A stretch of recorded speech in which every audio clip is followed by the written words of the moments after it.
in the back, and please, don't make a sound. You need to see this for yourself." I didn't move.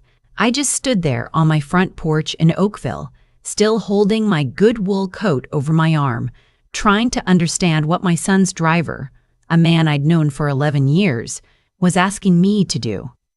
"Theodore," I said his name slowly, "you're asking me to get into the trunk of my own car."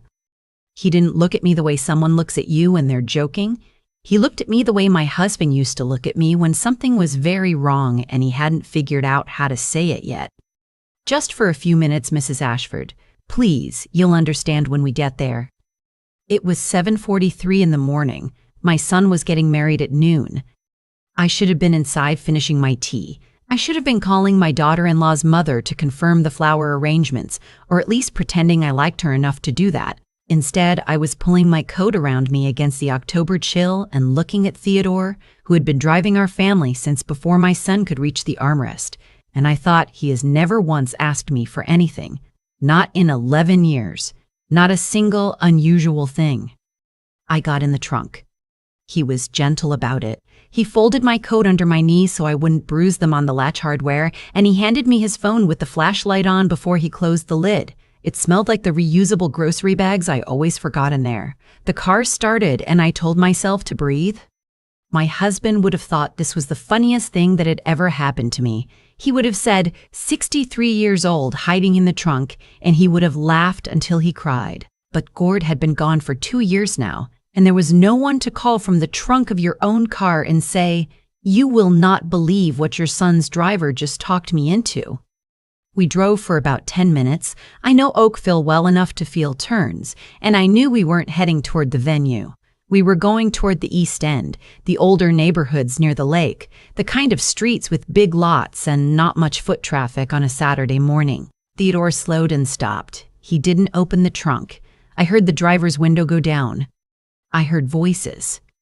A man's voice first, low and quick, and then a woman's, and the woman was my son's fiancée.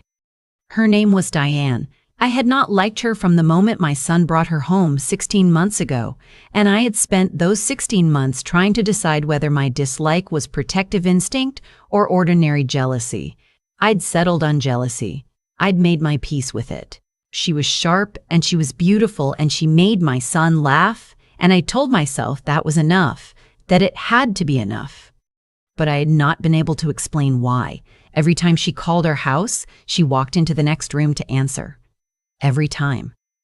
Even when it was just to confirm a dinner reservation. The man was telling her she needed to make a decision. Those were the words I heard most clearly through the back of the car. "You need to make a decision, Diane. I can't keep doing this." And Diane said, I know. Just give me until after today. After today, you'll be married." "I know that." "And then what?" She didn't answer that. There was a long pause, and I lay in the dark with my hand pressed flat against the carpet, and I thought about my son, who had been up since 5:30 this morning, who had called me at 6 just to hear my voice, who had said, "Mom, I'm not even nervous. Is that strange?" And I had said, "No. Sweetheart, that means it's right."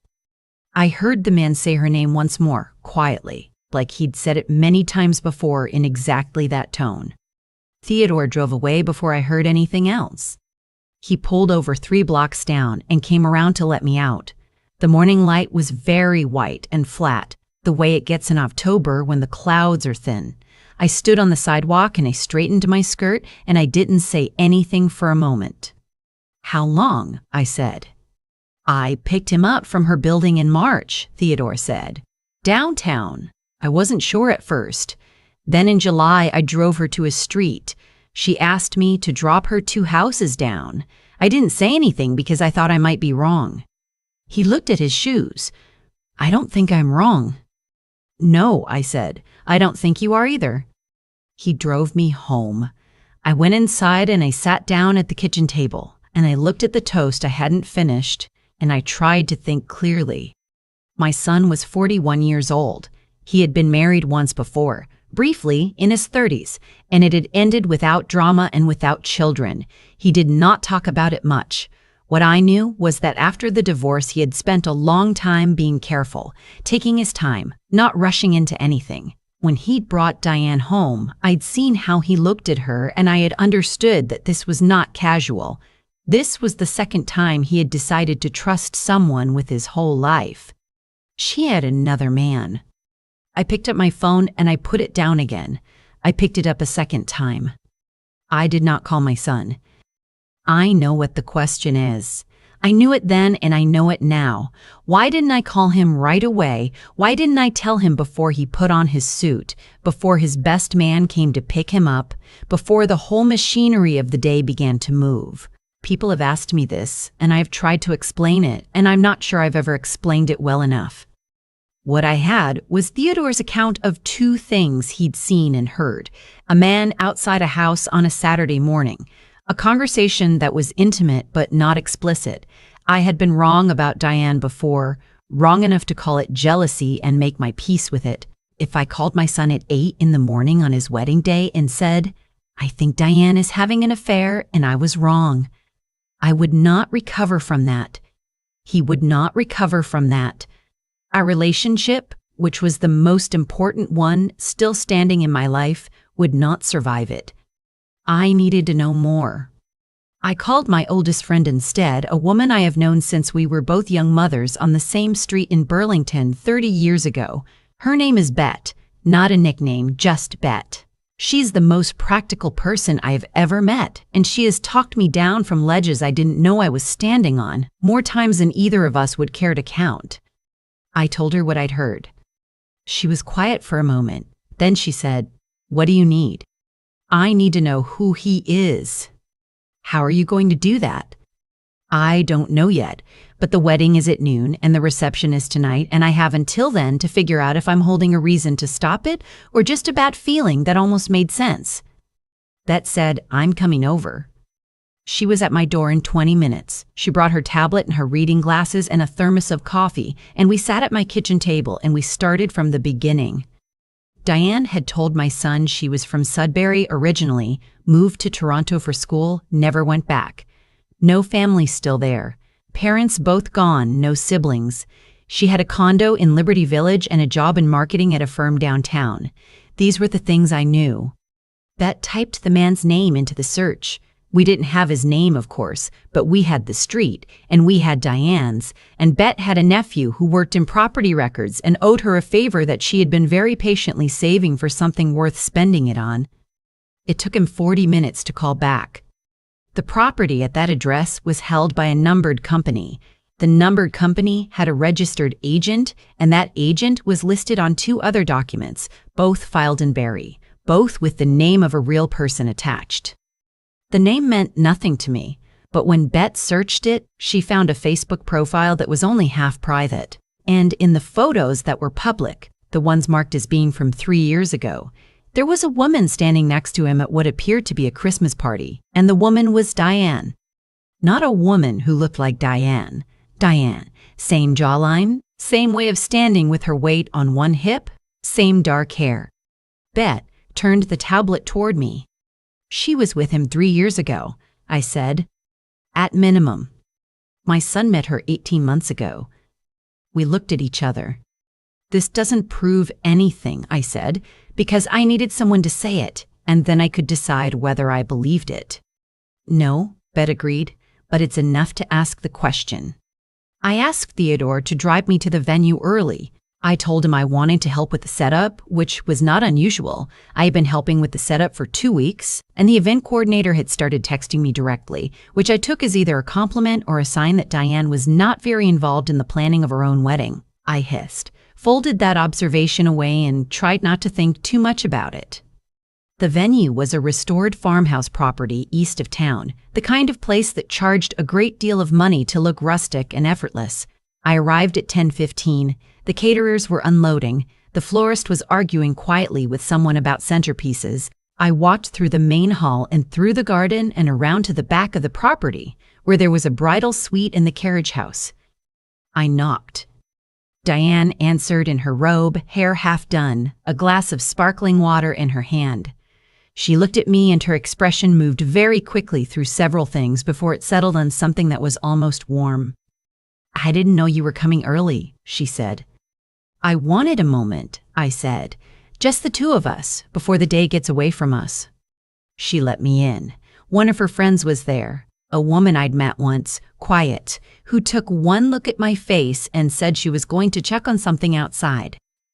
I sat down. Diane sat across from me. She was very good at composure. I had noticed that before and admired it even.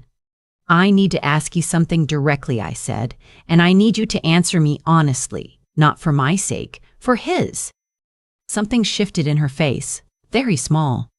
"His name is on 2 property filings in Barrie," I said, "and there are photographs of the two of you together from 3 years ago. I'm not asking you to explain the past. I'm asking you to tell me what this morning was." She looked at her hands. She looked at her ring. She looked at the window. "It's not what you think," she said. "What do I think?" She didn't answer. "Diane," I said, and my voice came out steadier than I expected, steadier than I felt. "My son has been through one marriage that didn't work. He is not a man who does this lightly. Whatever you are walking into today, you need to understand that the person you are walking into it with has spent a long time building himself back up, and he gave that to you whole. I am asking you one honest question. Is there something he needs to know before noon?" The silence lasted a long time. And then she said, "I was going to end it with Rowan. I was going to end it before the engagement." "But you didn't." I kept thinking there would be a better time. "There is no better time," I said quietly. "There is only this morning, before noon. That's the only time that matters now." She started to cry, not dramatically, just the slow, leaking kind of tears that look like something finally letting go rather than something falling apart. She said she was sorry. She said it more than once.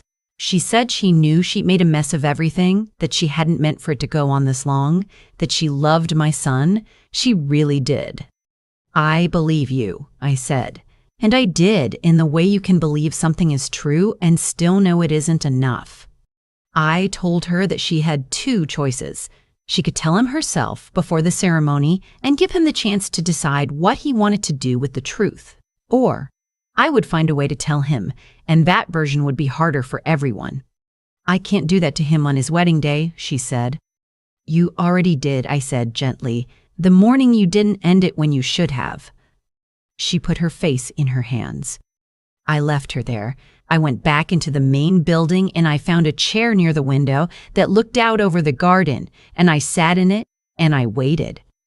My son arrived at 11. He came in through the side entrance with his best man, and he looked the way a man looks when he has decided to be happy, like he has set something down deliberately and chosen not to pick it back up. He had a small buttonhole flower that he kept touching, just lightly at his lapel. He saw me and his face opened, the way it used to when he was small, and came into the kitchen after school. He came over and he bent down and he hugged me for a long moment. "You're here early," he said. "I wanted to see you," I said, which was true. He pulled back and looked at me, and he has always been able to read my face the way people can read things they've been looking at their whole lives. He said, "Mom, what's wrong?" It wasn't a question. I took his hand. I said, "I need you to go speak with Diane before the ceremony. Just the two of you. There's something she needs to say to you." He went still, not angry, just very quiet, the way my husband used to go quiet when he was taking something serious. "Did something happen?" "Yes," I said, "but it's hers to tell you, and she needs to be the one to tell it." He was in the carriage house for 35 minutes. I know, because I sat and counted the minutes without meaning to, the way you count things when your hands have nothing to do. When he came back out, he wasn't crying. He didn't look destroyed. He looked like someone who had just had something confirmed that some quiet part of him had already suspected, and was now having to decide what to do with the relief and the grief of that at the same time. He sat down next to me. We didn't say anything for a while. "Did you know for long?" he finally asked. "Since this morning," I said. "Theodore heard something. He told me." I spent the morning trying to decide if I was sure enough. He nodded. I'm sorry, I said. Don't be sorry. He looked out the window at the garden, at the chairs all set up in rows, at the autumn flowers tied to the ends of the aisles. She told me everything. About Rowan. About how long it had been going on. She said she ended it this morning. She may have, I said. That part I don't know. I know. He was quiet. I believe her that she ended it. I'm not sure that changes what it was. We sat there together in that big, expensive, beautifully decorated room with nobody in it but us, and I thought about how I had stood at the back of a different church 40 years ago with my own mother beside me, and how different that morning had felt. How uncomplicated. He called off the ceremony. He did it himself, personally, speaking to each person who needed to be spoken to. He was gracious and calm, and he did not make Diane into a villain in any of those conversations, which told me more about who he was than almost anything else I had ever seen him do. She left with her friend before the guests started arriving. The best man made a quiet announcement. There were hugs and some tears and a great deal of awkward standing around until the caterer, bless her, suggested that since everything was already paid for and set up, there was no reason not to use it. So we did. My son and I sat next to each other at what was supposed to be the head table, and we ate the meal that had been planned for 210 people, and gradually the mood shifted the way moods do. At a certain point when Canadians decide that enough suffering has happened, and it is now time to be practical, and perhaps have another glass of wine, my son's best man gave a toast that was so carefully redirected into just a general tribute to love and friendship that I still don't know how he managed it. People laughed. The music played. At the end of the night, Theodore drove us home. My son sat in the back with me, and he rested his head against the window, and he said, I would have found out eventually. Yes, I said. Better now than after. Much better. He was quiet for a moment. Then he said, I'm glad you didn't just call me this morning. I thought about it. I know you did. He looked at me. I would have thought you were jealous. I know that too. He put his head on my shoulder, which he hadn't done since he was a teenager, and which I had not realized I missed until exactly that moment. Outside, the highway lights were sliding past, and the dark was the particular clean dark of a cold night in Ontario, and I thought about all the ways a day can end that you didn't expect when it began. Theodore pulled into my driveway, and my son walked me to my door. He hugged me on the porch the same way he had hugged me that morning, but differently. Tighter, maybe, or just longer. The kind of hug that knows something the earlier one didn't. Thank you, he said, for not looking away. I watched his car until the taillights disappeared around the corner of my street. The neighborhood was very quiet.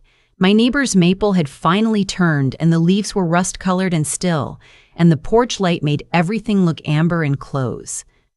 I thought about Gord. I thought about how he would have handled the morning I had just had, whether he would have done the same or differently, whether he would have been braver or more patient or more afraid. I didn't know the answer. I just knew that for 2 years I had been learning to make decisions without him, and that today had been one of the harder ones, and that I had made it. I went inside. I put the kettle on. I called Bet and told her everything, from the beginning. She was very quiet when I finished. Then she said, "He's okay." "He will be," I said. "And you?" I looked around my kitchen. The same table, the same chairs, the cold half-cup of tea I'd left there that morning, which now felt like it was from a completely different day. "I think so," I said. "Ask me again in the morning." I've thought about that morning more times than I can count. The way the trunk smelled like forgotten grocery bags. The way Theodore folded my coat under my knees without being asked. Small kindnesses in the middle of something enormous. What I keep coming back to is this: the truth didn't arrive all at once. It came in pieces. A voice through a car window, a name in a property filing, a photograph half hidden on a stranger's Facebook page. None of it on its own was enough, but each piece led to the next, and the next led to a question I had to sit across from Diane and ask out loud, and that question changed the entire day. I think about the choices that were made in that story, not just Diane's, but mine. I could have called my son at 8 in the morning and led with fear. I almost did. But something in me knew that accusation without certainty wasn't protection. It was just damage with good intentions. So I waited. I gathered what I could. I tried to be sure before I spoke. That patience cost me something. It meant sitting with a terrible feeling for 4 hours while the wedding machinery moved around me. But it also meant that when I finally walked into that carriage house and asked Diane a direct question, I wasn't guessing. I knew enough to ask the right thing, and she knew I knew. There's something I've learned about difficult moments that I didn't fully understand when I was younger, that doing the right thing and doing the easy thing are almost never the same errand. Telling my son that morning would have been easier in one way and so much harder in every other. What he needed wasn't speed. He needed the truth to come from the right person in the right way, with enough evidence that he couldn't talk himself out of believing it. That's what took the time. That's what was worth doing carefully. I also think about Diane. I don't say that to be generous. I say it because it's honest. She made choices that caused real harm, and she carried them longer than she should have. But when I sat across from her and asked her directly, she didn't lie. She was frightened, and she was ashamed, and she cried the slow, leaking kind of tears that don't have any performance in them. She told the truth when she could have kept deflecting. That matters to me, even now. People are rarely just one thing. My son called off the wedding himself. He spoke to every person who needed to be spoken to. He was kind in a way that must have cost him considerably, on a day when no one would have blamed him for being otherwise. I watched him do that and I thought, whatever else this day was, it showed me who he is. That's not nothing. That's actually quite a lot. Theodore never asked for anything in return. He still picks me up on Tuesday mornings when I have my physio appointments, same as always. We don't talk about it. I think that's the right call. What I know now that I didn't know at 7:43 that morning is that the hardest moments ask 3 things of you at once. They ask you to know the difference between what's true and what you're afraid of. They ask you to act on what you know, even when it costs something. And they ask you to stay decent while you do it, to not let the urgency of the situation turn you into someone you wouldn't recognize later. I didn't always manage all 3 at once, but I tried. I kept trying. That's the only part any of us can really control. My son is doing well. He took some time and then he got back to his life the way people do when they're fundamentally sturdy. He calls me on Sunday mornings now. We don't always talk about anything important. Sometimes we just talk. That's enough. That's more than enough. 2 days before my son's white coat ceremony, I drove down to Bloor Street to collect the suit I'd had altered for the dinner afterward. The tailor I'd been going to since 1987, an old Polish man named Stefan Wojcik, met me at the door and didn't smile. He just took my elbow and said quietly, "Mrs. Woe, Hartwell, come with me to the back. Don't speak, just listen." I had no idea what he meant. 20 minutes later, I was standing in the dark behind a curtain of garment bags, my hand pressed over my mouth, hearing my only son and the woman he was about to marry plan the rest of my life. "I'm so glad you're here with me tonight. Before I go any further, would you do me a small favor and leave a comment telling me what city you're watching from?" I read every one of them, and it warms my heart to know how far these stories travel. And just so you know, while parts of what I'm sharing are dramatized for storytelling, the bones of it are real, and the message at the end is something I think every mother in Canada needs to hear. The bell on Stefan's shop door has been the same brass bell since I first walked into that storefront 38 years ago.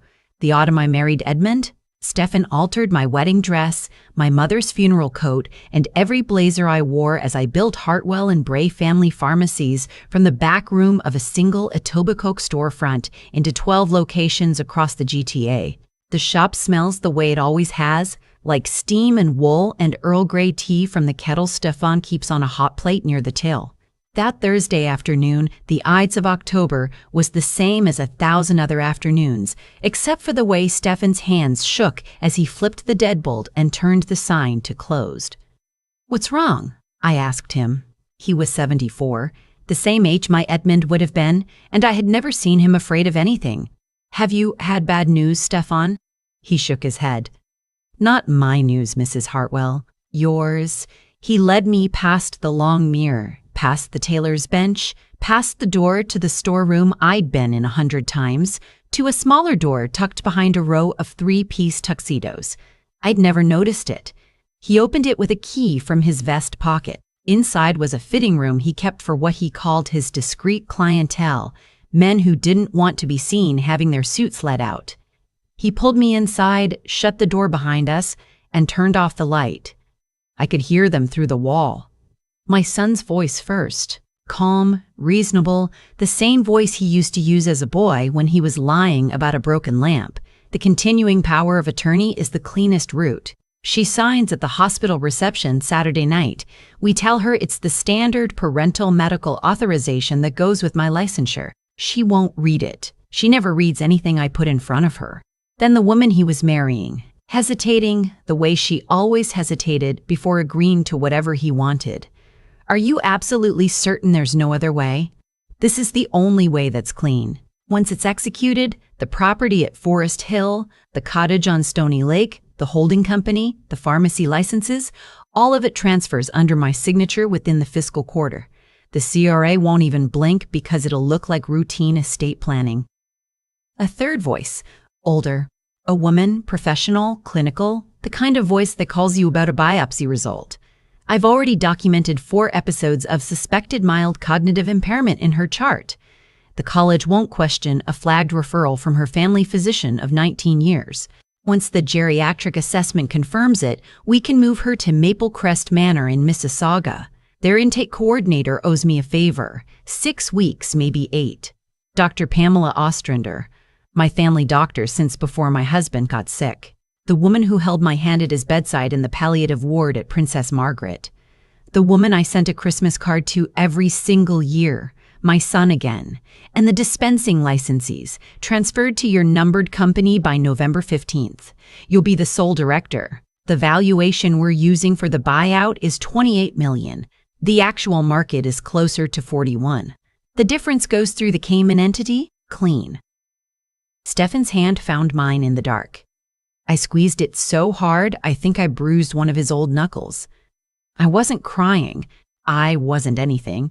I just stood there in a small dark room behind a row of tuxedos, listening to the only child I had ever born arrange to have me declared incompetent, stripped of everything Edmund and I had spent 40 years building, and parked in a long-term care facility in Mississauga to wait out the rest of my days.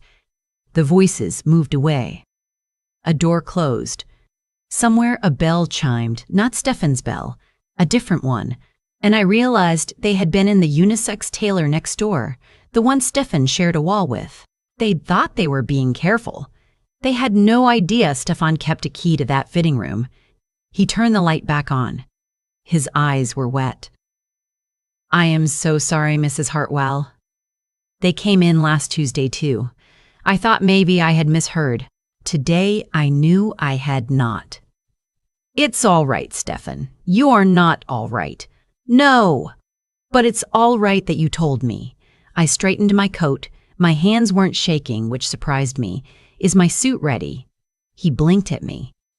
He had expected me to fall apart. I almost wanted to, just to make him feel less alone in the room with what he'd given me, but I couldn't afford to. Not yet. He brought me the suit. Charcoal wool with the pearl buttons Edmund had bought me from a shop in Florence on our 20th anniversary. I draped the garment bag over my arm, paid him in cash the way I always did, thanked him, and walked out onto Bloor Street into the thin October sunshine. I sat in the driver's seat of my car for a long time before I started the engine. Across the street, a young father was buying a bouquet of sunflowers from the Korean grocer on the corner. A streetcar rumbled past. 2 University of Toronto students argued cheerfully about something on the sidewalk. The whole city was carrying on. It hadn't noticed that the floor of my life had just dropped away. Saturday, 48 hours, my son's white coat ceremony at Mount Sinai, the dinner afterward at the faculty club on Hoskin Avenue, the papers at the hospital reception, slipped into my hand between the photographs and the speeches with a pen and a smile, and his voice saying, "Mum, just a quick signature, it's nothing." I thought about Edmund. I thought about the night he died, in 2008, on the third floor of Princess Margaret, with his hand in mine and his eyes on a corner of the ceiling I couldn't see. He had made me promise to keep the company whole, not for my sake, for our boy. Our boy was 18 then.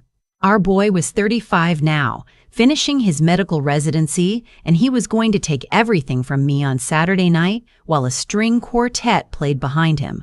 I drove home to Rosedale. The big stone house was empty, the way it had been empty since 2008. My housekeeper, Mrs. Peerade Gowwood, had left a chicken in the aga and a note on the kitchen island saying she'd be back at 6 to lay the table for the rehearsal dinner Friday night. I stood in the front hall holding the garment bag and I said out loud, to no one, "I will not let them take it. I will not let them take any of it." Then I went into Edmund's old study, the one I'd never changed, and I started to make a list. I needed 3 things: a lawyer who wasn't on the company's regular roster, an investigator who knew how to find money in places people hide it, and someone in the College of Physicians and Surgeons of Ontario who would take a phone call from me on a Friday night and not laugh. The lawyer was easy. Margaret Sinclair Boudreau, a litigator I'd met years ago at a Sick Kids fundraiser at the Royal Ontario Museum. She had defended a friend of mine through a ruinous divorce and had told me, over a glass of Pinot at the after-party, "If anyone ever tries to put one over on you, Helen, you call me. I don't care what hour." I had never called her. She had given me her direct line on the back of a coaster, and I had kept it in the drawer of my bedside table for 9 years. I called her at 20 past 4. "Helen Hartwell," she said on the second ring. "I always wondered if you'd actually use that number." I told her, not all of it, because I couldn't yet, but enough. The continuing power of attorney, the fabricated cognitive decline, the pharmacy licensees and the holding company, Maple Crest Manor, the Cayman entity. She was quiet for a long moment. Then she said, "Helen, can you be at my office on King Street West by 6? "Yes. Bring everything you have. Bring the deeds. Bring the licensees. Bring your last 3 years of tax returns. Bring the share register for the holding company. Bring your existing power of attorney documents. All of it. We have until Saturday at 6 p.m. to make sure that signing ceremony at Mount Sinai becomes the worst day of his life instead of yours." I drove down to her office through rush hour, the suit still in the back seat. I did not cry. I had a strange clarity, the kind I remembered from the days after Edmund's diagnosis, when there had been so much to do that I hadn't had room for anything else. Margaret met me in the lobby. She's a small woman, my age, gray hair cropped close, the kind of person who looks at you like she's reading a contract you didn't know you'd signed. We went up to the 42nd floor and sat in a glass office overlooking the lake. She read the documents. She made notes. She asked me questions. At some point, her assistant brought us tea and a plate of digestives. And at some point, the sun went down over the harbor, and at some point, I realized it was nearly 9 and we were still working. 2 questions for you, Helen, and I need honest answers. All right. Do you want him stopped or do you want him punished? I had to think about that for longer than I expected. I want him stopped. I want her stopped. I want her stopped. I want the doctor stopped. I do not want my son to spend his life in a federal prison. He is my son. I carried him for 9 months. I do not have it in me to do that to him. She nodded. Second question. Do you trust me to find out what else he's done? Because I will. And you may not like what I bring back. Find out everything. She picked up her phone and called a man named Reginald Maltby. I had never heard the name. She told him to be at her office by 10 the next morning, Friday, with whatever he could pull together overnight. Then she put the phone down and looked at me. Go home, Helen. Eat something. Try to sleep. I drove home along the Gardiner with the lake on my right, black and cold, and I thought about my son when he was 4 years old, sitting on Edmund's lap in this same car, asking why the lake didn't have a lid on it like the bathtub. I thought about him at 12, the year he won the regional science fair with a project about photosynthesis that Edmund had stayed up 3 nights helping him build. I thought about him at 18, standing at his father's grave at Mount Pleasant Cemetery, telling me he was going to be a doctor because Dad had wanted him to be. I pulled into the driveway and I sat in the dark and I let myself, finally, weep. Not for what he was doing to me, for what he had done to himself somewhere along the way that I had not seen. Reginald Maltby turned out to be a retired RCMP financial crimes investigator, 68 years old, with the salt and pepper beard and the careful, patient manner of a man who had spent 30 years getting people to confess things they hadn't planned to say. He arrived at Margaret's office at 10 Friday morning carrying a leather portfolio and a paper cup of Tim Hortons coffee. He sat down across from me and opened the portfolio. "Mrs. Hartwell, I worked one case with your husband in 2003, a pharmacy benefits fraud out of Hamilton. He was a witness. He didn't have to be, but he came forward anyway because 2 seniors had been hurt. He testified, the case closed, and 3 of those operators went to prison. He saved us a year of work, easily. I never forgot him." I had not known. Edmund had never told me. He wouldn't have, Reginald said. That wasn't his way. So when Margaret called me last night, I told her I'd take this one for the same fee she pays me on a Crown brief, which is nothing. I couldn't speak for a moment. He turned the portfolio toward me. I had 11 hours. "Here is what I have so far. There will be more by tomorrow." The first photograph was my son shaking hands with a man in a wool coat outside a coffee shop on Spadina. The man was named Yevgeny Markovich. Reginald told me in the same flat tone that Markovich ran an unlicensed gambling operation out of 2 restaurants in North Toronto and had a current debt sheet that included men who had disappeared. "Your son owes him 3.1 million Canadian. The deadline was originally July. It's been extended twice. The current deadline is November 1st. I stared at the photograph. My boy looked thinner than the last time I'd seen him at Thanksgiving. I had thought it was the residency. "He's been gambling since 2021, Reginald said. Online at first, then high-stakes private games in Yorkville and Vaughan. He's been drawing down a credit line you co-signed for him on a Bay Street condo deposit. The condo doesn't exist, Mrs. Hartwell. The money went to Markovich. I had co-signed that line of credit 2 years ago. I had thought he was buying a starter place near the hospital. I remembered being proud of him for thinking ahead. The second photograph was my future daughter-in-law signing papers at a notary's office on Bloor West. The papers were for a numbered Ontario company, registered 6 months ago, with a Cayman Islands holding entity layered above it. She was the secretary. My son was the director. Their joint shareholding agreement listed me as a minority partner, 16%, a percentage I had never agreed to and had never seen on paper. That document was filed with your forged signature in May, Reginald said.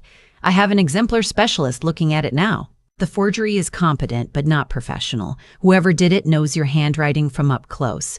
Everyday correspondence. She had been forging me for half a year. The third photograph was Dr. Pamela Ostrander outside a clinic in North York. Reginald told me, without any change in his voice, that he had pulled 3 other cases of hers going back to 2014. 3 patients in their 70s, all wealthy widows, all flagged for cognitive decline by Ostrander, all transferred into long-term care, all with their assets reorganized within 6 months of placement. 2 had died within 18 months of admission. The third was still alive in a memory unit in Burlington, and her family was unaware that her financial advisor had been quietly liquidating her holdings for years. She has done this before, Reginald said. She has done it at least 3 times. There may be more. The college has had 2 complaints opened against her. Both were dismissed for lack of corroborating evidence. Where is the third woman? I asked. The one who is still alive. I have an address. I have not contacted her family yet. I wanted your permission first. Contact them today. Margaret leaned forward. Helen, the third complainant, could be a witness for us tomorrow night. Then make her one. Reginald closed the portfolio. There is one more thing. The transfer of the pharmacy licenses and the holding company has an automated trigger. It was set up through a corporate filing service in Vancouver. Once the continuing power of attorney is registered with the Ontario Public Guardian and Trustee on Monday morning, the license transfers go through automatically at noon. We have until 11:59 Monday to stop it, but we don't want to stop it Monday. We want to stop it tomorrow in front of him at the faculty club. I asked, "Why?" Margaret answered, "Because if we stop it Monday quietly, he runs. He goes to Markovic with whatever he can liquidate on his way out. And Yevgeny Markovic does not let 3.1 million walk away. Your son will not survive a month." I sat with that for a long time. Outside the window, an Air Canada flight was banking over the lake. "All right," I said, "we do it Saturday, at the dinner, in front of everyone." The white coat ceremony was at 4 on Saturday afternoon in the auditorium at Mount Sinai. I sat in the third row in my charcoal suit with the pearl buttons. I watched my son cross the stage. I watched the dean drape the white coat over his shoulders. I watched him recite the modernized Hippocratic Oath with 38 other young doctors. He looked up into the audience and found me, and he smiled, and I smiled back. And I thought, I made you. I carried you. I sat up with you when you had croup. I drove you to hockey at 5 in the morning for 9 years. And tonight, in 3 hours, I am going to take everything you have arranged from you, and I am going to do it where everyone you've been trying to impress can see it, because that is the only way any of us, including you, walks out of this alive. The dinner was at the faculty club, 120 guests. My son's classmates, his attending physicians, my old colleagues from the College of Pharmacists, 3 of our pharmacy managers who had been with the company since the 90s. Edmund's brother had come in from Halifax. My oldest friend, Constance, had driven down from Collingwood. The dinner went the way these dinners go: speeches, toasts, a slideshow of him as a child which my future daughter-in-law had assembled, and which made me cry in a way nobody questioned because everyone assumed I was crying for the right reasons. Stefan Wojcik was there too, in the back, in a borrowed dinner jacket, because I had asked Margaret to add him to the guest list, and she had not asked me why. When the dessert plates had been cleared, I stood up. The MC handed me the microphone. "Thank you all for being here," I said. My voice was perfectly steady. I had been waiting 48 hours for it to be steady, and now it was. I had prepared a speech. I'm not going to give it. I want to tell you, instead, the story of the last 48 hours of my life. The room shifted. My son's smile flickered. I told them about Stefan. I told them about the fitting room. I told them about the voices through the wall. Then, Margaret stood up from table 6 and walked to the podium with a small black folder, and Reginald stood up from table 11, and a man I had not yet met, an investigator from the College of Physicians and Surgeons named Inspector Drayton Quayle, stood up from table 2. And a woman in her 60s whose name was Mrs. Eunice Perch van der Meer, the daughter of Dr. During, Ostrander's third victim, walked in from the foyer where she had been waiting, and so did 2 officers of Toronto Police Service in plain clothes who had been having dinner at table 15, pretending to be a partner of one of the residents. I did not need to do any of it myself in the end. Margaret read the affidavits.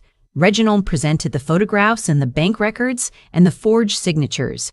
Inspector Drayton Quayle read out the 6 previous complaints against Dr. Ostrander, 2 of them dismissed, 4 of them new, opened in the last 24 hours. Mrs. Antenna Quayle, Perch van der Meer, told the room about her mother in Burlington, who was still alive but no longer recognized her own daughter, and who had once been worth $11 million, and now sat in a chair by a window watching cars go by. My son did not move. My future daughter-in-law sat very still, her napkin in her lap, looking at the table. Dr. Ostrander tried to leave. The officers stopped her at the door. They arrested her in the foyer, quietly, without raising their voices, the way Canadian police do these things when they are trying to spare everyone the spectacle. She did not look at me as they walked her out.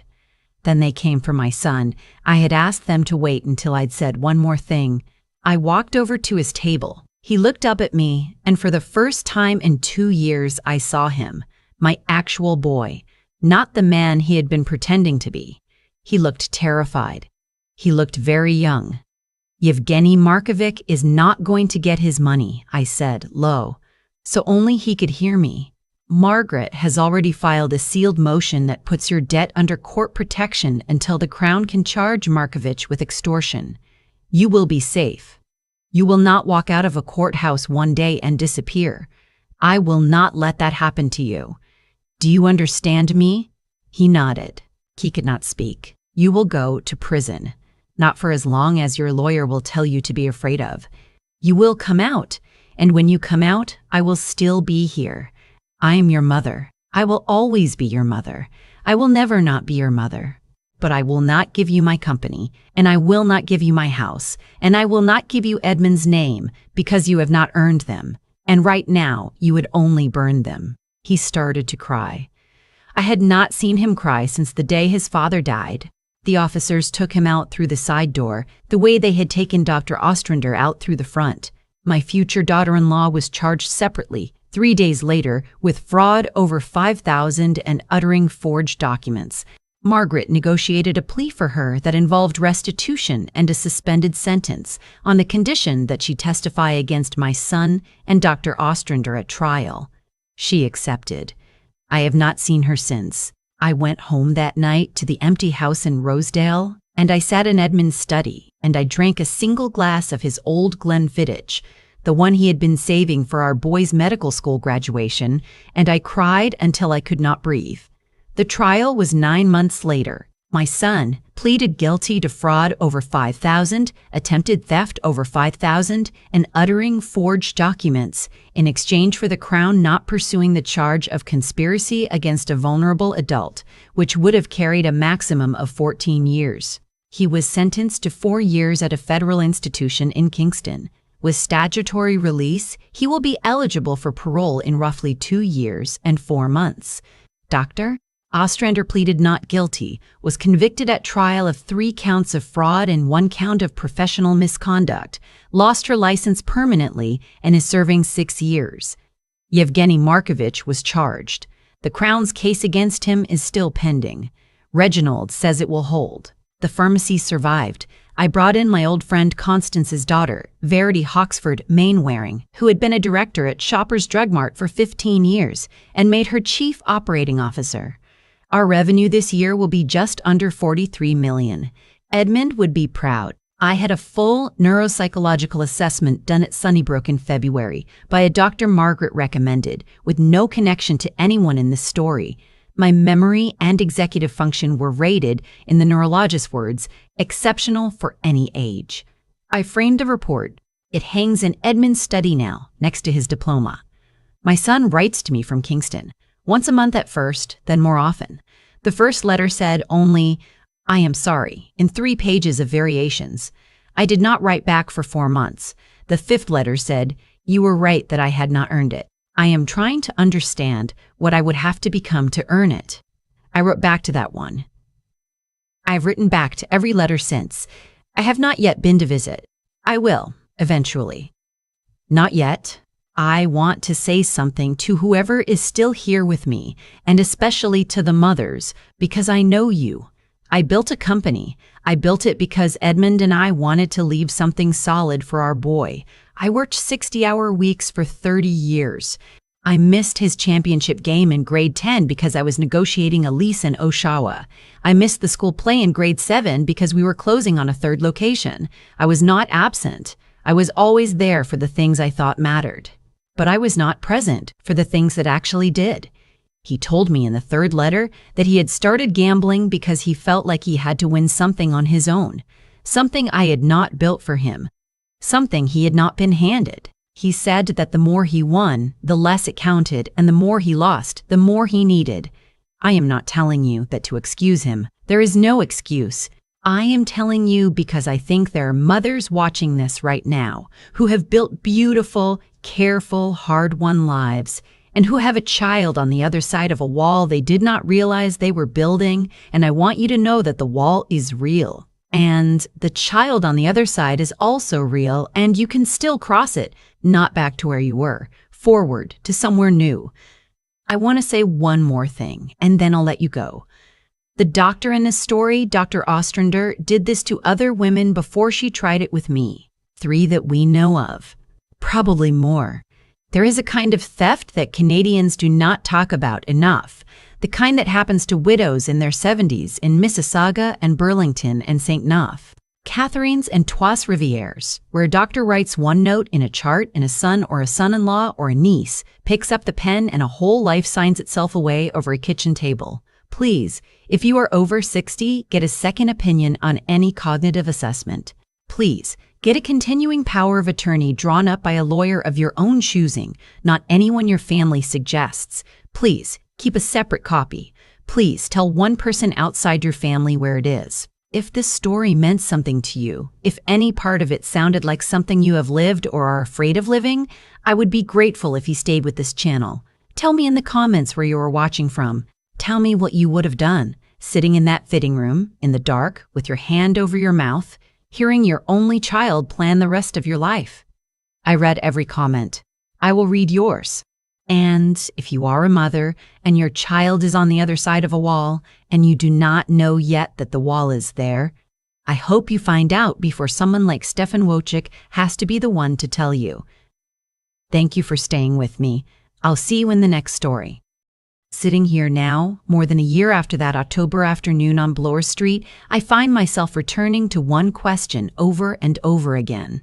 Not the question of how my boy ended up in a federal institution in Kingston, or how a doctor I had trusted for 19 years had been quietly hollowing out other women's lives long before she came for mine.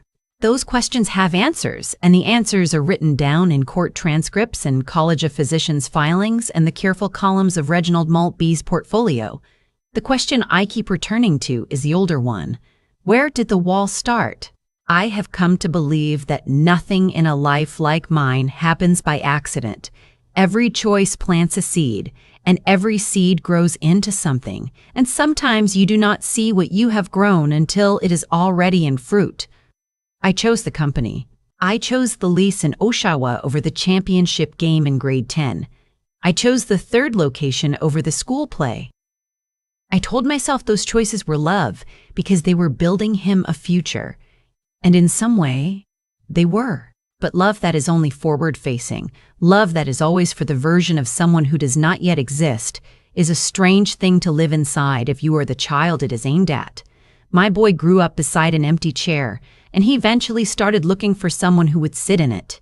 He found my future daughter-in-law. He found Yevgeny Markovic. He found Dr. Pamela Ostrander. And then he found a way, in his own broken arithmetic, to reach for the woman who had built the chair in the first place, by reaching for everything she had built. I do not say this to absolve him. He is grown. He made his choices, and the choices were criminal, and they have a price, and he is paying it.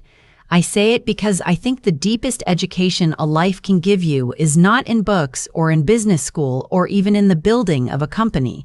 It is in learning to look honestly at the line that runs from your decisions to the world your decisions create. That is what I would call wisdom now, not cleverness, not strategy, the plain, uncomfortable willingness to follow the line back. The other thing I have learned, and I want to say this gently, is that endurance is not the same as suffering.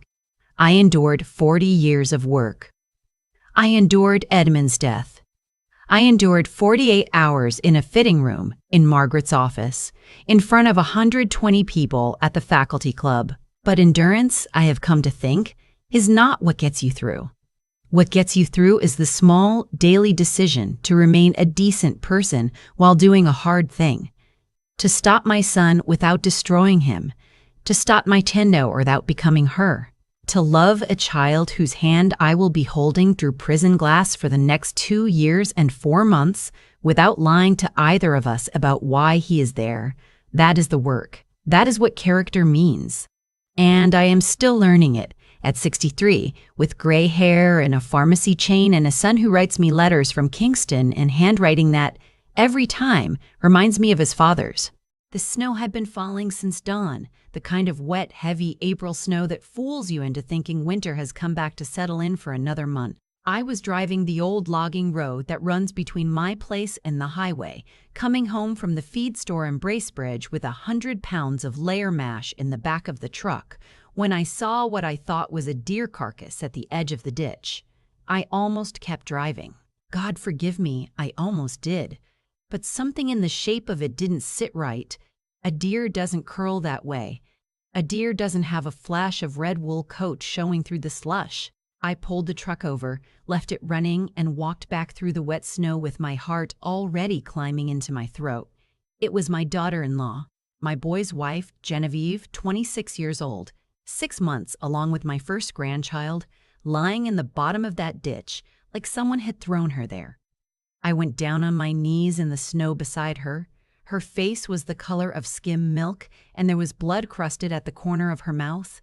One of her arms was bent the wrong way at the elbow, but she was breathing, shallow, but breathing. "Jenny," I said. "Jenny, sweetheart, it's me. It's Margaret. Can you hear me?" Her eyes opened a slit. Took her a long moment to find me. And when she did, the first thing she did was start to cry, silent tears running sideways into her hair. "Don't move you," I said. I was a nursing instructor at Georgian College for 31 years before I retired. I know better than to move someone who's been thrown into a ditch in April. But she was wet through, and the temperature was dropping, and we were a good 12 kilometers from the nearest hospital in Huntsville, and I had a sinking feeling that whatever had happened to her, an ambulance wasn't going to come fast enough. I got my coat off and laid it over her. I ran back to the truck for the wool blanket I keep behind the seat for the dog. I called 911 first. Then I called my sister Rosalind in Gravenhurst. "Roz," I said, "it started." She didn't ask what I meant. She didn't need to. We grew up in a house where our father knew when to use words and when not to. She just said, "How bad?" "Bad enough. I need you here. Bring the binder." On my way. The paramedics took 38 minutes to reach us. I sat in the slush with Jenny's head in my lap, and I talked to her the whole time. About nothing. About the chickadees at my feeder, about the way the ice was finally going out on Lake Vernon, about how my old border collie Tup had stolen a whole loaf of banana bread off the counter the day before. Anything to keep her with me, anything to keep her eyes on mine. About 20 minutes in, when the color started to come back into her face just a little, she whispered something I couldn't catch. "What was that, hon?" "My mother," she said. I went still. "What about your mother?" It was her. She did this. Her good hand came up and gripped my wrist with more strength than I would have thought she had left. And Daniel knew. Daniel knew, Margaret. He knew. Daniel is my son, my only child. The boy I raised on my own after his father died in a logging accident the spring he turned 8. The boy I worked 3 jobs to put through engineering at Queen's. The boy I love more than my own breath. I didn't say anything. I just held her hand and nodded, because she needed to say it more than I needed to argue with it. "She's been giving me things," Jenny whispered. "In tea. In the supplements. Since before the wedding, I lost the first one because of her. I didn't know. I didn't know until last night. I knew about the first pregnancy, the miscarriage at 14 weeks, back in October. Daniel had told me about it on the phone, and his voice had been so flat and tired I'd offered to drive down to Toronto to help. He'd said no. He'd said Jenny just needed her own mother. He'd said her mother was being a real rock through it. Her mother, Carolyn. The woman who had hosted the engagement party at her place on the bridal path, who'd worn cream silk to the wedding and made a toast that made me feel like a bush country hick in front of 300 of Toronto's finest. The woman who'd looked at the check I'd given the kids for a down payment, every dollar of my retirement savings, $85,000, and laughed and said, "Oh, isn't that lovely? Every bit helps." The ambulance came. They strapped Jenny to a board and got her into the back, and the senior medic, a fellow named Bruce I went to high school with, looked at me and said quietly, "We're going to Huntsville first to stabilize, then probably airlift to sick kids in Toronto. You want to ride along? I'll follow in my truck. I need to make some calls." He nodded. He'd been a paramedic in Muskoka for 30 years. He didn't ask questions. I watched the ambulance turn around in the road and head south. Lights going, and then I got back in my truck and I sat there for a minute with both hands on the steering wheel. And then I started to think. Rosalind was already at my place when I got home, her Subaru in the driveway and the kitchen light on. She let herself in with the spare key I keep under the boot scraper, and she had the kettle on and a binder open on my kitchen table. The binder is something our mother left us. I don't mean a single binder. I mean a system. Our mother, Doreen Whitcomb, was a senior file clerk for the Ontario Provincial Police in North Bay for 41 years before she retired. She didn't have much money. She didn't have much status. But she had a near-religious belief in the power of documentation. If they ever try to come for you, my girls, she used to tell us when we were small, you fight back with paper. Paper outlasts liars. Paper outlasts memory. Paper outlasts every man who ever told you that you were imagining things. When she died 15 years ago, she left Rosalind and me each a copy of every record she'd ever kept on anyone who mattered. Bank statements, property records, court filings where they were public, photocopies of letters, receipts. She'd been quietly building dossiers her entire life on the people in our family who'd done harm, including the one on Carolyn Vance Mortensen. Roz had it open on the table when I walked in. "How bad is she?" my sister asked. "Bad. Broken arm, probable concussion, hypothermia setting in. They're flying her to sick kids." The baby's heart rate was low but still there when they loaded her. "And Daniel?" I sat down. I took the cup of tea she pushed across at me. I held it in both hands. "Jenny says he knew Roz about the poisoning, about all of it." Rosalind didn't say anything for a long moment. Then she reached across and put her hand on top of mine. "Okay," she said, "then we know what we're doing. Here's the thing about my sister. Roz spent 28 years as a Crown attorney in Sudbury before she took early retirement to start a private mediation practice. She is 68 years old, 4'11", weighs 96 pounds soaking wet, and is the most frightening human being I have ever met when she decides to be. She knew Carolyn's type before I'd ever met the woman. She tried to warn me at the engagement party. "Margaret," she'd said in the powder room that night, "that woman is a snake." I have prosecuted her exact face 7 times in my career. Different people, same face. I told her she was being unkind. I told her Jenny was a sweet girl and we should give her family a chance. I told my sister she was being a snob in reverse. I owed her an apology. I owed her about 100 apologies. I owed her about 100 apologies. But there wasn't time for that yet. "What do we have?" I asked. She turned the binder around to face me. Our mother's notes on Carolyn went back to 1987. Carolyn had been Carolyn Mortensen then, married to her first husband, a dentist in Sudbury. There'd been an incident with the dentist's mother, a fall down the basement stairs that the OPP investigated and closed as accidental, but that our mother's instincts told her wasn't. The dentist's mother had died. Carolyn had inherited a significant share of the dental practice when the dentist died 18 months later of what was ruled a cardiac event at 43. Carolyn had moved to Toronto, married Jeffrey Vance, the property developer, in 1993. Jeffrey had a daughter from his first marriage, Genevieve. Our mother had kept a file on Carolyn because the dentist's sister, Bernice, had been our mother's best friend and had spent the rest of her life convinced that Carolyn had killed her brother. Our mother had no proof, but she had the file. She had the names. She had the timelines. She had photocopies of 3 letters Bernice had written to the OPP that the OPP had filed and forgotten about. "She's done this before," I said, "at least once, maybe twice." Roz tapped the binder. "And there's something else. I made a few phone calls on the way up here." "To who?" "To Jeffrey Vance's first wife, Helen. She lives in Oakville now, remarried. She talked to me for 45 minutes. I waited. "Jeffrey Vance," Roz said, "is alive." I stared at her. "He's alive, Margaret. He didn't die in the boating accident on Lake Joseph in 2008 like Carolyn told everyone. He's been in a long-term care facility in Burlington for 16 years with a traumatic brain injury sustained on that boat. Helen visits him twice a month. Carolyn has power of attorney over his estate, his medical care, everything. Genevieve thinks her father is dead. She has been told her father is dead for 16 years. The kitchen was very quiet. I could hear the fridge humming. I could hear Stoop snoring under the table. Why, I said. Why what? Why did Carolyn do it? Money. Vance owned half of 2 Toronto office towers and a portfolio of commercial properties in Mississauga.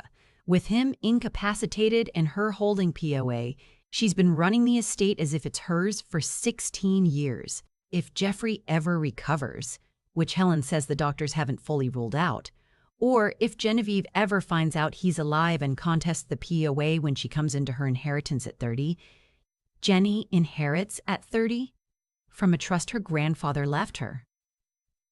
Yes, about $4 million, set up in a way Carolyn can't touch, unless Genevieve isn't around to receive it. Roz looked at me, and the second beneficiary of that trust, if Genevieve predeceases the trigger date, is the surviving spouse. Daniel? I sat there for a long time. Outside the window, the snow had stopped, and the late afternoon sun was coming through the cedars at the edge of the yard, throwing long blue shadows across the snow. My son, my beautiful boy, married to a girl who was supposed to die before her 30th birthday so that he could inherit her money. He knew, Margaret. He knew. I don't believe it about Daniel, I said. Not yet. I want to hear him say it. Fair enough, Roz said, but we plan as if he did, and we adjust if we're wrong. What do we do first? First, she said, we go see your son. Daniel and Jenny lived in a townhouse in Leaside that they could not actually afford on Daniel's salary as a junior engineer at a transit consulting firm. The down payment, as I mentioned, had come from me. The mortgage was somehow being managed. I had asked once how they were keeping it together, and Daniel had told me Carolyn was helping. I had not asked any more questions because I had not wanted to know that my son was being kept by his mother-in-law. Roz and I drove down through the night. We arrived at the townhouse at 9:45. I had not called ahead. I wanted to see his face when he opened the door. He opened the door. He saw me. And for one fraction of a second, before the worried husband mask came down over his features, I saw something else flicker across my son's face. It was relief. He looked relieved. Mom, he said. What is... Jenny, has someone called you? She's at Sick Kids, I said. I walked past him into the front hall. Rosalind followed. She's stable. The baby's still alive. She's got a broken arm and a concussion and hypothermia. I found her in a ditch outside Bracebridge this afternoon. Bracebridge? He was very pale. What was she doing in Bracebridge? You tell me, Daniel. He didn't answer. I stood in the front hall of my son's overpriced townhouse and I looked at him. He's 31 years old. He has his father's chin and my eyes. He has a freckle on his earlobe in exactly the same place his father had one. I have known this boy his entire life. I knew, looking at his face, that my daughter-in-law had told me the truth. Sit down, Daniel, I said. He sat down on the bottom step of the stairs. Auntie Roz is going to ask you some questions, I said.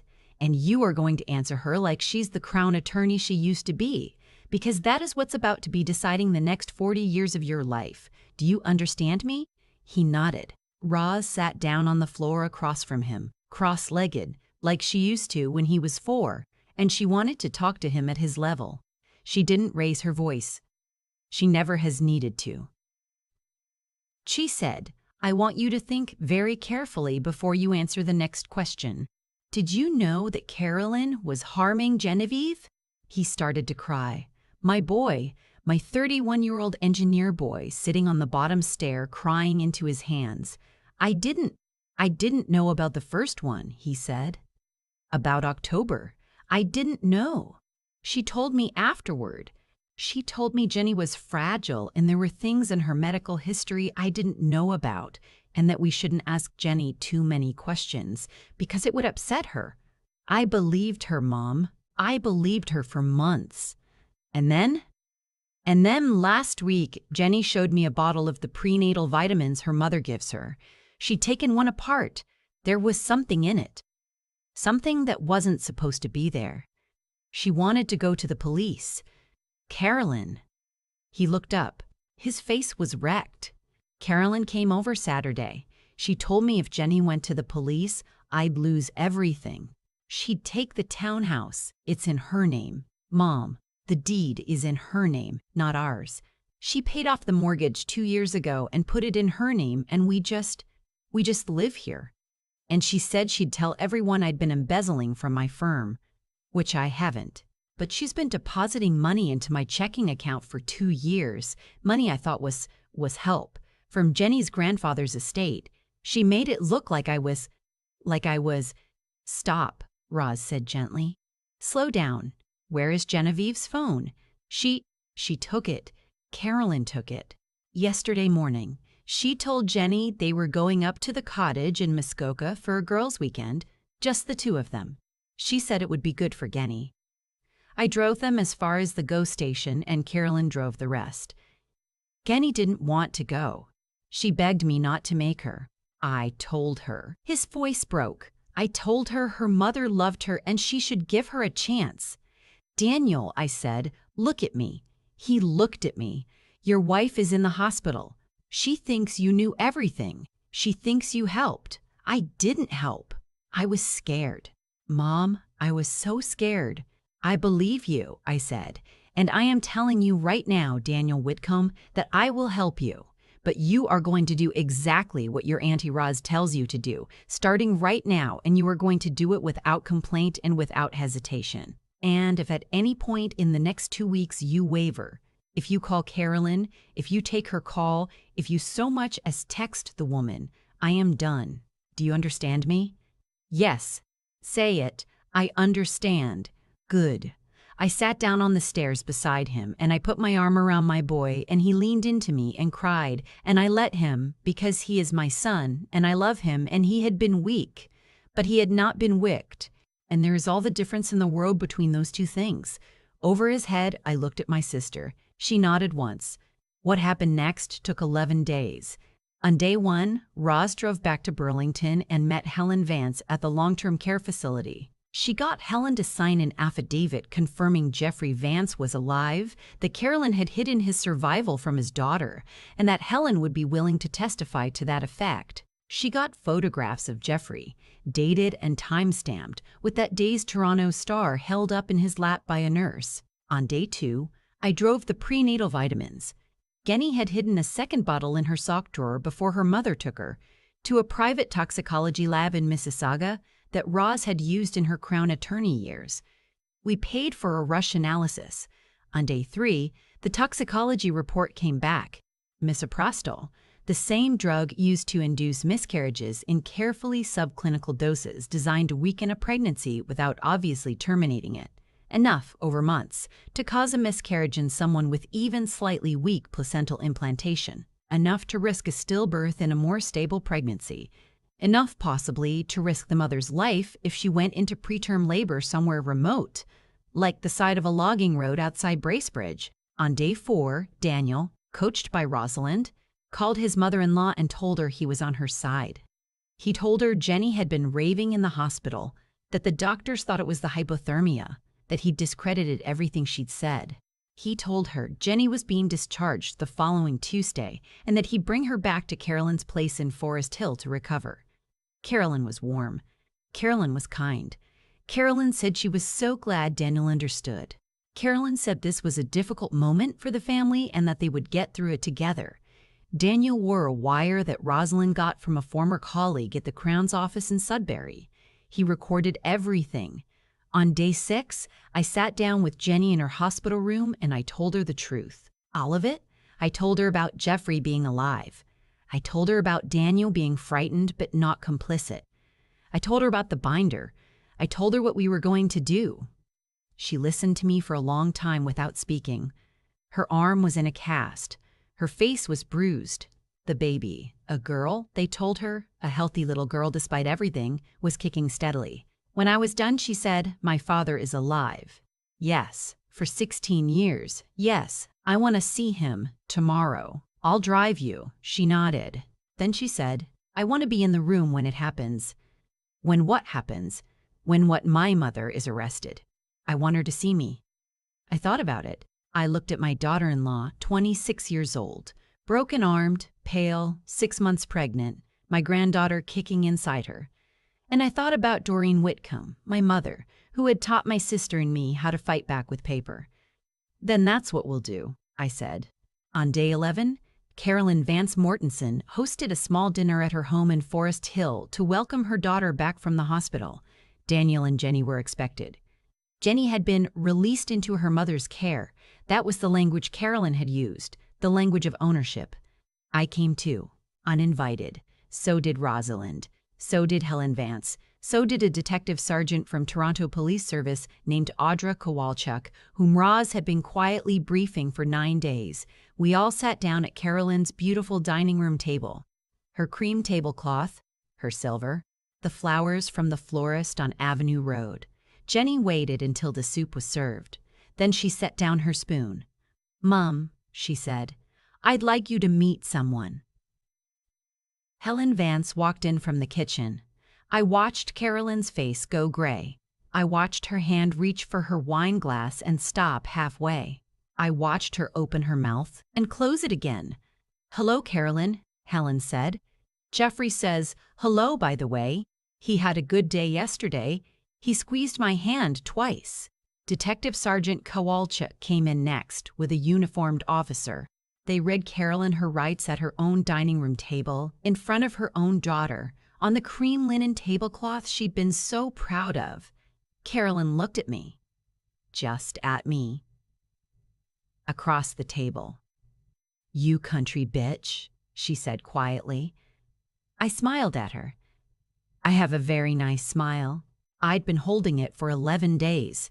My mother, I said, was a file clerk in North Bay. She raised 2 daughters on a clerk's salary in a house with a wood stove. And she used to say to us, every Sunday after church, every single Sunday after church, every single Sunday, paper outlasts liars. Paper outlasts every man and woman who ever told you that you were imagining things. Paper outlasts you, Carolyn. She didn't say anything to that. There wasn't anything to say. They took her out through the front door in handcuffs in front of the neighbors. It's almost a year later now. My granddaughter, Doreen Margaret Whitcomb, was born healthy in late June, 8 pounds 2 ounces, with a head full of dark hair and her mother's gray eyes. She is the most beautiful thing I have ever seen in my life, and I am not biased, and I will not be argued with on this point. Carolyn pled out in February, attempted murder, aggravated assault, fraud over $5,000, 3 counts related to Jeffrey, plus the historical reopening of the Sudbury dentist's death that the OPP is still working through. She'll be in her 70s before she sees daylight, if she sees it at all. Daniel and Jenny moved out of the Leaside townhouse. The townhouse turned out, on legal examination, to be one of dozens of properties Carolyn had been laundering through. It's been seized. They're living with me in Muskoka now, while Daniel works remotely and Jenny finishes her social work degree by distance. Jeffrey is still in Burlington. Jenny visits him every second Sunday. He doesn't really know her, but he smiles when she comes in. She holds his hand. She holds his hand. She tells him about the baby. Daniel and I are okay. We are not the same as we were. He knows what he did. He knows that being frightened is not an excuse. He works at it every day, and I see him working, and I am proud of him for working. But I will not lie to you and tell you that my heart did not break a little on the bottom of that staircase when I saw that flicker of relief on my son's face when he opened the door. A mother knows. A mother knows. A mother knows. Rosalind is back in Gravenhurst. She comes for Sunday dinner every week. She holds Doreen on her lap and reads to her from the same battered copy of Anne of Green Gables that our mother used to read to us. And I have started a binder. I keep it in the top drawer of my dresser, in a metal lockbox that was my mother's. It has the toxicology report. It has the affidavit from Helen. It has Carolyn's sentencing transcript. It has the deed to the new little house in Bracebridge that Jenny and Daniel are saving to buy. And one day, when Doreen Margaret Whitcomb is old enough, when she's 8 or 9, when she starts to ask questions about her grandmother who isn't around, about her grandfather who's in a hospital, about why the world is the way it is, I am going to sit her down at my kitchen table, and I'm going to open the binder, and I'm going to tell her what my mother told me. Paper outlasts liars, my girl. Paper outlasts memory. Paper outlasts every person who ever tried to tell a woman that what was happening to her wasn't happening. And the people who love you are the only treasure that matters. Remember that. The rest of it, the houses, the money, the cream tablecloths, the perfect engagements on the bridal path, none of it is worth a single hair on your head. The people who love you are the only treasure that matters. That and a good binder. I thought about that afternoon on the logging road more times than I can count. The wet April snow, the flash of red wool, the moment I almost kept driving. And every time I come back to the same quiet truth, nothing in this story happened by accident. Not the good and not the bad. My mother-in-law, Carolyn, did not wake up one morning and decide to harm her daughter. She built that harm, choice by choice, over 40 years. A small lie about Jeffrey's accident, a small theft from the estate, a small death from the estate, a small dose in a vitamin capsule. Each small thing made the next small thing easier, until she could sit at a cream linen tablecloth and watch her own child suffer and feel nothing at all.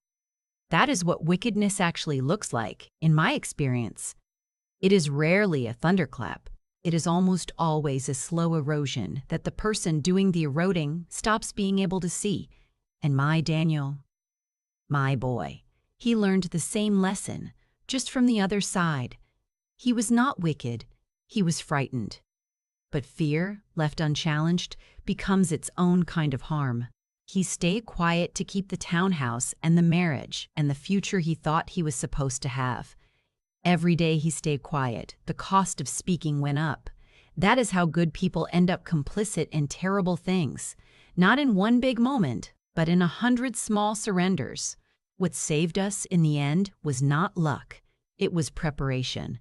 My mother, Doreen, spent 41 years as a file clerk in North Bay, quietly teaching my sister and me that a woman with paper is a woman who cannot be erased. She did not have money.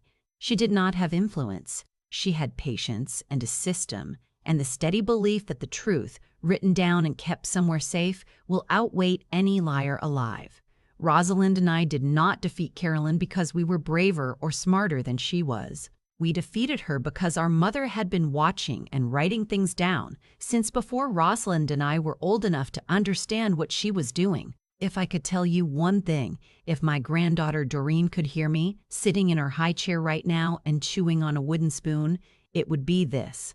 Build your character like a stone wall, one good stone at a time, because the day will come when somebody pushes on it hard and you will find out exactly what you mortared it with. Sharpen your mind on real questions, not easy ones, because the world is full of charming people whose stories don't add up if you stop being polite long enough to check them. And when something inside you knows that what you're seeing is wrong, do not wait for permission to act on it. Do not wait until you're sure. Do not wait until it's convenient. By then, somebody is already in the ditch. The people who love you are the only treasure that matters. The rest is just weather. And a good binder?